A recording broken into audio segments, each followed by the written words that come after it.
So, brothers and sisters, the focus or the first, I guess, major part for me when it comes to your groups is that throughout the course of over a year that we've been spending this time together, we found ourselves customizing our groups, and no one group is the same because of the dynamics of who you are as a leader, and then secondly, the collective of people that you find yourself in discussion with, teaching, and the dynamics of just how your group does what they do. Many of you, insofar as the fellowship aspect of it, because of the type of individuals that you have, you found yourself focused on fellowship around the word, and that's fine. Some of you have focused on the word with the aspect of the eating and the drinking being secondary, and again, that's fine.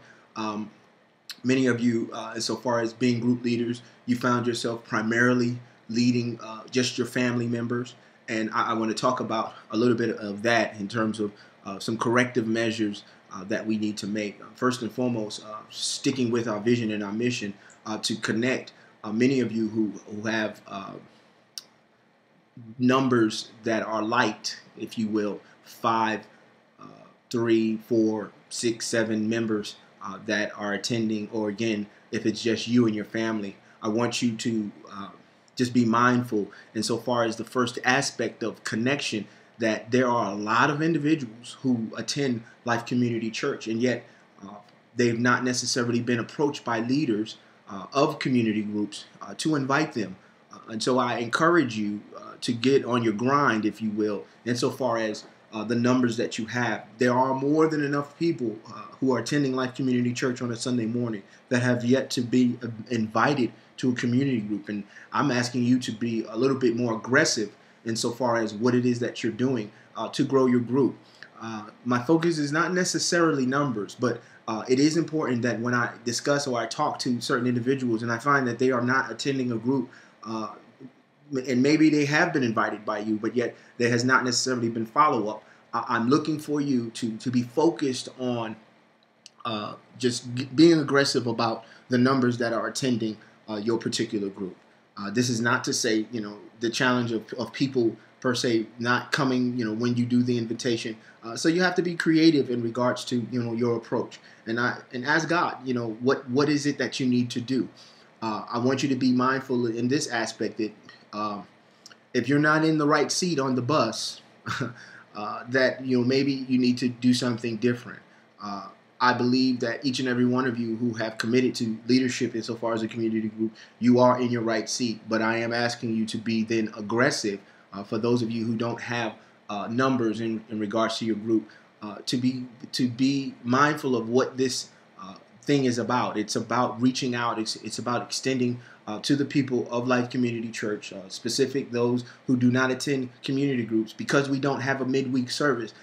We want to be on point in regards to making sure that throughout the course of the week that all individuals of Life Community Church are being reminded and are hearing the word.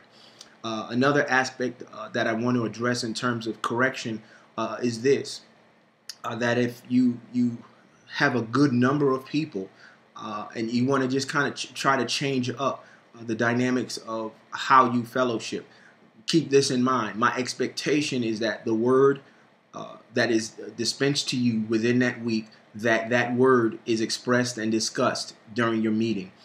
In your fellowship, if you want to do different things just to enhance what your group is about, choose another day. But don't sacrifice the word going forward for fellowship of games or food or entertainment or birthday parties. Those things are important, but they don't line up and they don't facilitate what we're trying to do and what we're desiring to do in regards to Life Community Church and the community group's purpose. And so I just want to encourage you. It's not that I have a problem with fellowship. I don't have an issue with recognizing during birthdays or things of that nature. But what I don't want to have happen is a sacrifice of the word that was discussed, or if you will, the message from Sunday to not be discussed and to find out where people are throughout the course of their time in the week. That's the purpose of our group, to connect and to grow. The growth is only going to come by hearing the Word of God, their faith being developed and growing by the Word of God. And so I just want to just encourage you guys to keep that in mind. For those of you who have larger groups, I know that maybe sometimes it gets a little boring. You know, this is the nature of people. They want to be entertained sometimes. They want something different. But we must be careful not to sacrifice what the purpose of the group is.